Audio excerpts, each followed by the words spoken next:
दोस्तों मैंने ग्रहण नाम की वेब सीरीज़ देखी है डिज़नी प्लस हॉटस्टार पे। और आज इस वीडियो में उसी का ही रिव्यू मैं आपके सामने पेश करूंगा। तो मेरे रिव्यू को स्टार्टिंग से लेकर एंड तक देखना मत भूलिएगा। तो देखिए, वैसे यहाँ पे कहानी जो है वो पूरी एक किताब पर बेस्ड है। सन 84 करके एक किताब है जो सत्य व्यास ने लिखी है। तो देखिए, पहली बात तो 1984 के जो सिक्स सिख रियॉट्स थे, उसकी कहानी एक डिफरेंट एंगल से यहाँ सत्य व्यास जी ने लिखी है।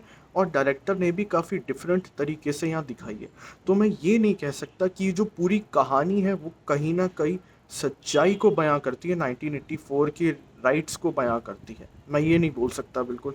लेकिन हाँ, अगर एक्टिंग, डायरेक्शन, स्क्रीन प्ले और एक्टर्स की एक्टिंग और सिंप्लिसिटी की बात करें तो ये वेब सीरीज़ काफ़ी हद तक हमारी उम्मीदों पर खड़ी उतरती है। सबसे पहली चीज़, यहाँ पे ज़ोया हुसैन जो है, जो मेन लीड यहाँ पर लेकर बैठी हैं, एक आईपीएस अफसर जिनके हाथ में ये इंचार्ज आता है एसआईटी का। यहाँ पे चीफ वो बनती हैं और पता लगाती हैं 1984 में जो रियॉट्स हुए थे सिख लोगों के अगेंस्ट, सरदारों के अगेंस्ट, वो किस तरीके से हुए थे, ये वो पता लगाती है। और उनकी एक्टिंग जिस तरीके से उन्होंने करी है, जिस तरीके से उन्होंने खुद को एक आईपीएस ऑफिसर, एक रियल आईपीएस ऑफिसर समझा है, वो सीन देखकर, उनकी एक्टिंग, उनके एक्सप्रेशन देखकर वाकई में जो एक्टर्स हैं उन्हें जो एक्टर्स हैं, दूसरे एक्टर्स को भी मोटिवेशन आती है एक्टिंग करने की। और हम जो ऑडियंस है उन्हें भी देखने में कहीं ना कहीं ये वेब सीरीज़ मज़ा ही आता है।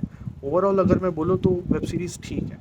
जैसे देखिए, ये जो वेब सीरीज़ है कई हद तक सरदारों के लिए बहुत ज़्यादा डिस्टर्बिंग भी रहेगी, क्योंकि यहाँ पे सरदारों के ऊपर बहुत ही ज़्यादा, कहते नहीं है, एट्रोसिटीज़ बहुत दिखाई हैं। मतलब एक सीन इस वेब सीरीज़ में आता है कि एक तरफ क्या हो रहा है, जब दंगे कराने होते हैं तब सरदारों के घर के आगे एस लिख देते हैं, और जिनको बचाना होता है उनके आगे एच यानी हिंदू लिख देते हैं, ताकि लोग डिफ्रेंशिएट कर कर सरदारों के घर जला दें और सरदारों को भगा दें।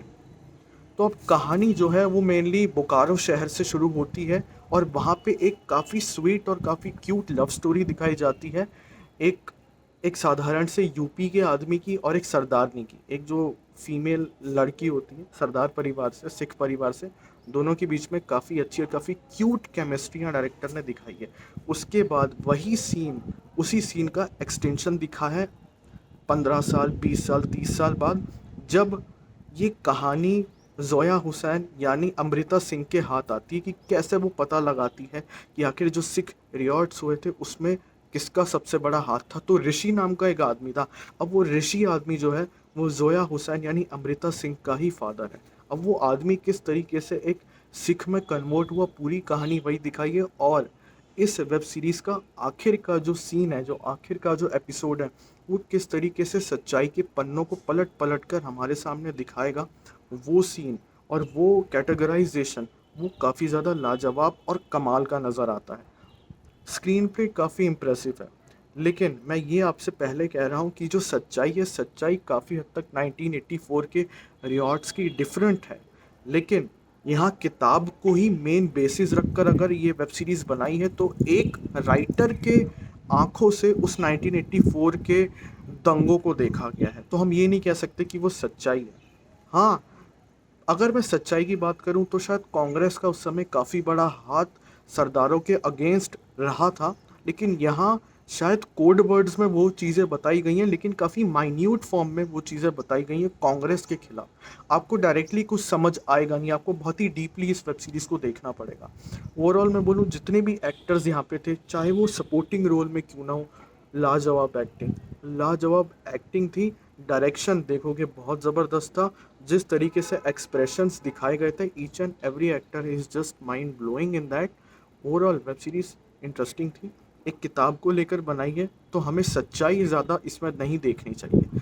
यहाँ पे मुझसे बहुत सारे जो मेरे व्यूअर्स थे उन्होंने मुझसे कहा था कि ये जो वेब सीरीज़ है कहीं ना कहीं सरदारों के प्रति बहुत ही ज़्यादा हेट्रेड पैदा कर रही है। तो शायद मैं आपकी इस बात से सहमत भी हो सकता हूँ, क्योंकि हाँ, कहीं न कहीं सरदारों के ऊपर बहुत ज़्यादा जो एट्रोसिटीज़ थी वो यहाँ पे दिखाई गई थी इस वेब सीरीज़ में। लेकिन ओवरऑल अगर आप एक किताब को लेकर उसका ही नाटकीय रूपांतरण हमारे सामने पेश कर रहे हो, तो हमें सच्चाई को थोड़ा दूर रखकर इस वेब सीरीज़ को एन्जॉय करना चाहिए।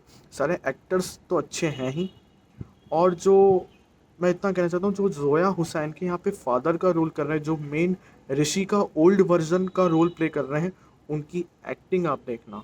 और जो उनकी प्रेमिका थी, उनका जो ओल्ड वर्जन का जो रोल प्ले कर रही है, उनकी एक्टिंग आप देखना। लास्ट में जिस तरीके से वो कोर्ट में खड़े होकर अपनी कहानी बयां करती हैं, वो सीन आप देखना। तो मैं आपसे इतना कह सकता हूँ कि हर चीज़ जस्टिफाई लगेगी, आपको भी कई सीन्स में रोना आ जाएगा।